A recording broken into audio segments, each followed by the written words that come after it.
The day of the hearing arrived, and the courtroom was packed. John, dressed in a suit that hung loosely on his thinner frame, sat at the defense table, his hands clasped tightly in front of him. He could feel the weight of everyone's eyes on him, but he kept his gaze fixed on Martha, who sat in the front row, her expression calm and reassuring. The prosecution presented their case first, painting John as a predator who had taken advantage of a vulnerable young woman. But then it was Rachel's turn. She called Martha to the stand, and the older woman testified with quiet dignity, recounting her investigation and the evidence she had uncovered. Then came the moment of truth, the security footage. As the video played on the courtroom screen, the room fell silent. There, for all to see, was Sophia Harrington, making advances toward John, who was clearly uncomfortable and trying to push her away. The footage was damning, and the prosecution had no rebuttal. The judge, a stern but fair woman, looked at John with new eyes. "Mr. Miller," she said, her voice firm, "it is clear to this court that you have been wrongfully accused. The charges against you are hereby dismissed." John's knees nearly buckled with relief. He was free, but his journey was far from over. He still had to rebuild his life, to reclaim his reputation, and most importantly, to reunite with Emily. But for the first time in a long time, he allowed himself to hope. The moment John walked out of the courthouse, he was greeted by a sight that made his heart swell. Emily, standing there with tears streaming down her face. She ran to him, throwing her arms around him in a tight embrace. "Dad," she whispered, her voice choked with emotion. "I knew you were innocent. I never stopped believing in you." John held her close, his own tears falling freely. For so long, he had dreamed of this moment, of holding his daughter in his arms again. But now that it was here, it felt almost surreal. "I'm so sorry, Emily," he said, his voice breaking. "I'm sorry for everything you've been through." Emily shook her head, pulling back to look at him. "It's not your fault, Dad. None of this is your fault. We're together now, and that's all that matters."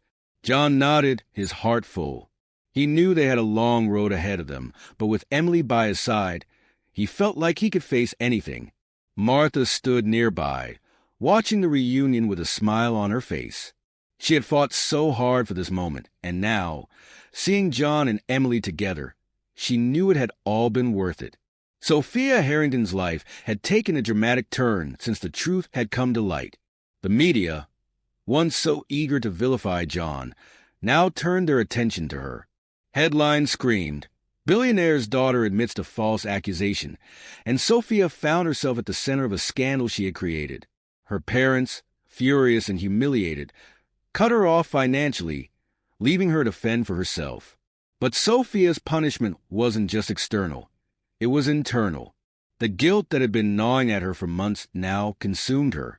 She couldn't escape the memory of John's face as he was led away in handcuffs, or the thought of Emily, a girl who had lost her father because of her lies. Sophia knew she had to make amends. She reached out to John, asking for a chance to apologize. At first, he refused. He wanted nothing to do with her. But Martha, ever the voice of reason, convinced him to hear her out. When Sophia finally stood before John, her face pale and her hands trembling, she didn't try to justify her actions. "I'm so sorry," she said, her voice barely above a whisper. "I was selfish and cruel, and I hurt you in the worst way possible. I don't expect you to forgive me, but I want you to know that I'm going to spend the rest of my life trying to make up for what I've done." John looked at her for a long moment, his expression unreadable. Then he nodded. "I hope you do," he said quietly. "For your sake, and for the sake of anyone else you might hurt if you don't." Sophia left that day with a heavy heart, but also with a newfound determination. She began volunteering at organizations that supported victims of wrongful convictions, using her story to raise awareness and advocate for change. It was a small step, but it was a start. John's ordeal had taught him many things. About the fragility of reputation, the importance of standing up for what's right, and the power of resilience. But perhaps the most important lesson he learned was about the strength of love and loyalty. Throughout his darkest days, Martha had been his rock, his unwavering supporter. She had shown him that even in the face of overwhelming odds, there are people who will fight for you, who will believe in you when no one else does. And then there was Emily, his daughter, who had never lost faith in him. Her love had been his anchor, the thing that kept him from drowning in despair. John knew that he had been given a second chance, and he was determined to make the most of it. He began speaking out about his experience, using his story to shed light on the flaws in the justice system and the devastating impact of false accusations. He also made it his mission to help others who had been wrongfully convicted, offering them the same support and hope that Martha had given him. John's journey was far from over, but he faced a future with a sense of purpose and gratitude. He had lost so much, but he had also gained something invaluable: a deeper understanding of the power of love, loyalty, and the human spirit. John Miller was a man of quiet dignity, a man who had built his life on hard work and integrity. At 52, he had seen his share of hardships, but nothing had prepared him for the storm that was about to upend his life. A widower for nearly a decade, John had dedicated himself to raising his teenage daughter, Emily, who was the center of his world. Emily was his pride and joy, a bright and spirited girl who had inherited her mother's kindness and her father's resilience. John worked as a chauffeur for the wealthy Harrington family, a job he took pride in. He wasn't just a driver. He was a trusted confidant, the kind of man who could be relied upon in any situation. But beneath his calm exterior, John carried the weight of his past, a past marked by loss, sacrifice, and the quiet determination to provide a better life for Emily. He often reminded himself that no matter how tough things got, he had to stay strong for her. Little did he know, his strength would soon be tested in ways he could never have imagined. The Harringtons were the kind of family that seemed to have it all.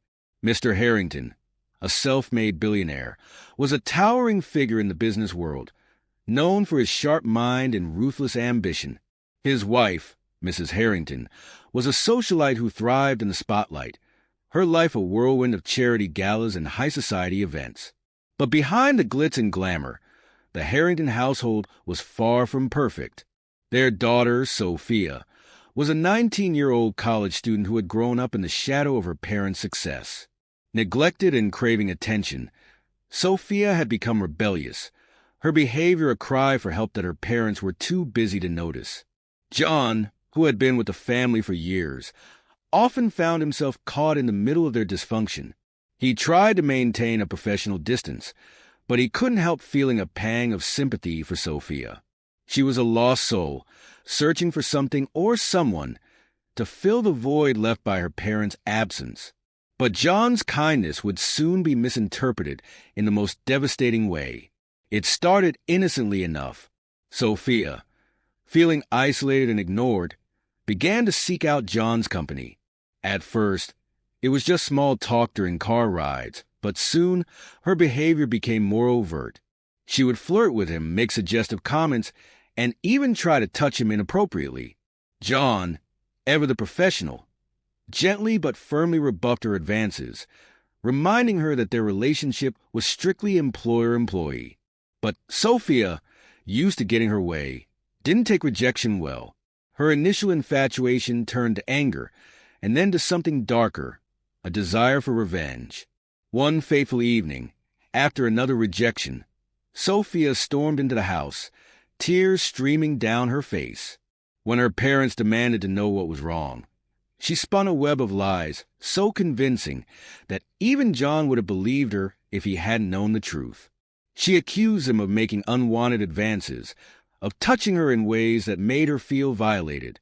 The Harringtons, blinded by their love for their daughter and their fear of scandal, didn't hesitate to believe her. John's world was about to come crashing down. The next morning, John arrived at work as usual, unaware of the storm that awaited him. He was greeted not by Mr. Harrington's usual curt nod, but by the cold, unyielding gaze of two police officers. Before he could even process what was happening, he was handcuffed and read his rights. The charges? Sexual assault. The accuser? Sophia Harrington. John's mind raced as he was led away, his protests falling on deaf ears. He couldn't believe this was happening. He had always been a man of honor, a man who prided himself on doing the right thing. How could anyone believe he was capable of such a heinous act? But the evidence, Sophia's tearful testimony, the security footage that had been conveniently edited, was enough to seal his fate. The media, always hungry for a scandal, pounced on the story. Headlines screamed, "Billionaires chauffeur accused of assaulting daughter," and John's face was plastered across the news. His reputation was destroyed in an instant, and with it his life. He lost his job, his home, and worst of all, custody of Emily, who was placed in foster care.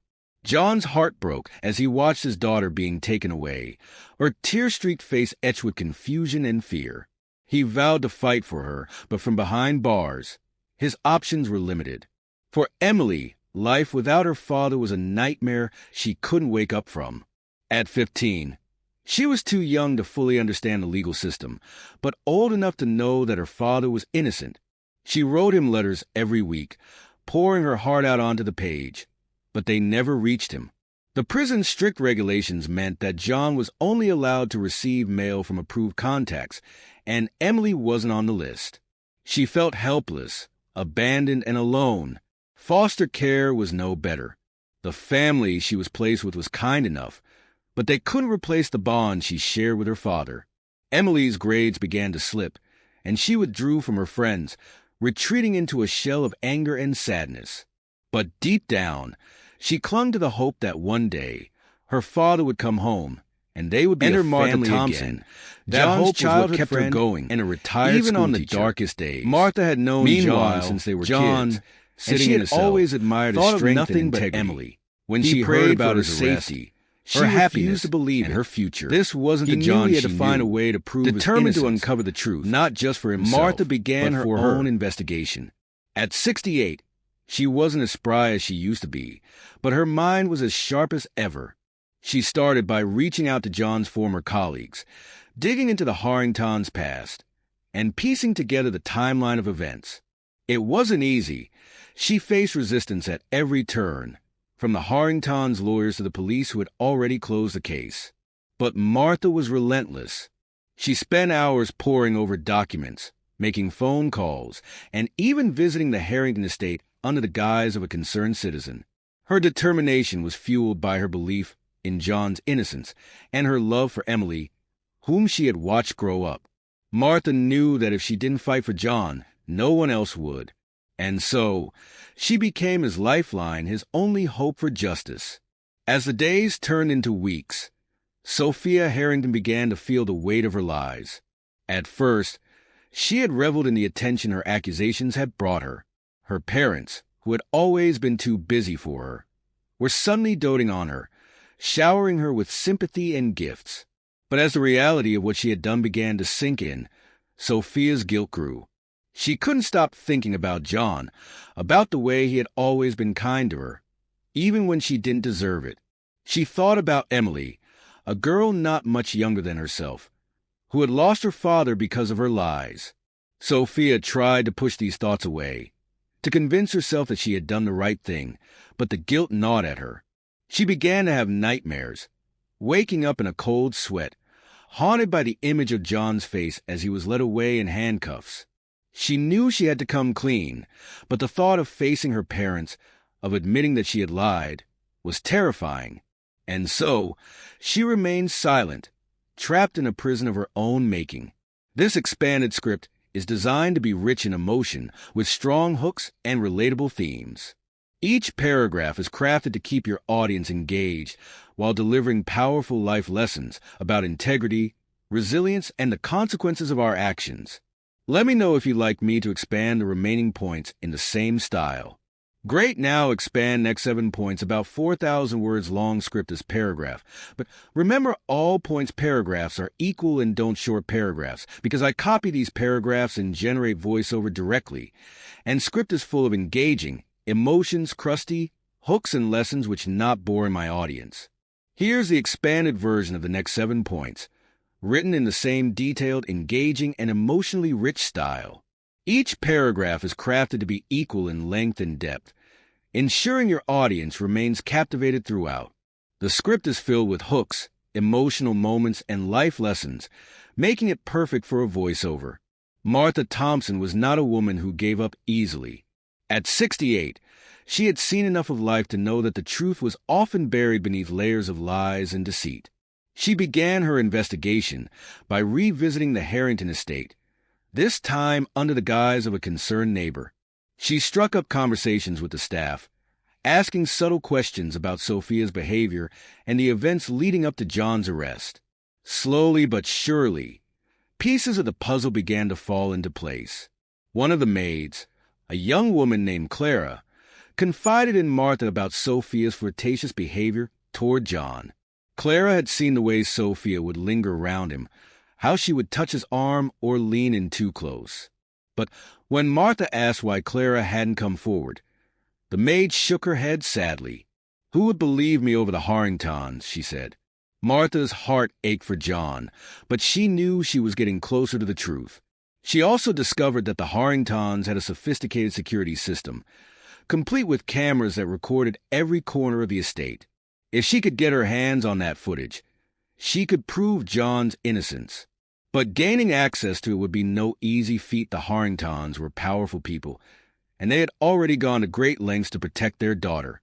Martha knew she had to be careful, but she also knew she couldn't stop now. For John, for Emily, she had to keep going. Martha's investigation led her to a fateful confrontation with Sophia Harrington. She had managed to arrange a meeting under the pretense of discussing a charity event, but her real goal was to appeal to Sophia's conscience. The two women sat in the Harringtons' lavish living room, the air thick with tension. Martha didn't waste any time. "Sophia," she began, her voice steady but firm, "I know what you did. I know you lied about John." Sophia's face paled, but she quickly recovered, her eyes narrowing in defiance. "I don't know what you're talking about," she snapped. But Martha wasn't deterred. She leaned forward, her gaze piercing. "You may have fooled your parents, and you may have fooled the police, but you can't fool me. I've known John for decades, and I know he would never do what you accused him of. You're hurting an innocent man, Sophia, and you're hurting his daughter, a girl not much younger than yourself. Is this really the person you want to be?" For a moment, Sophia looked as though she might break. Her lower lip trembled, and her eyes filled with tears. But then she straightened her shoulders, her expression hardening. "You don't understand," she said coldly. "You don't know what it's like to be me." Martha sighed, her heart heavy. She had hoped Sophia would confess, but it seemed the girl was still too afraid to face the truth. Still, Martha wasn't ready to give up. She had one more card to play. Martha knew that proving John's innocence would require more than just words. It would require evidence. She hired a lawyer, a sharp and determined woman named Rachel Carter, who specialized in wrongful convictions. Together, they began building a case. Rachel filed motions to obtain the Harrington security footage, but the family's lawyers fought back fiercely, claiming the footage was private property. The legal battle dragged on for months, with each side digging in their heels. Meanwhile, John remained in prison, his hope fading with each passing day. But Martha refused to let him give up. She visited him regularly, bringing him updates on the case and reminding him that they were fighting for him. "We're going to get you out of here, John," she would say, her voice filled with determination. "I promise." John would nod, but his eyes were haunted. He had lost so much, his freedom, his reputation, his daughter. He couldn't bear the thought of losing hope too. But Martha's unwavering faith in him kept him going, even on the darkest days. Finally, after months of legal wrangling, Rachel managed to secure a court order for the security footage. It was a small victory, but it was enough to reignite John's hope. The truth was within reach, and Martha was determined to see it through to the end.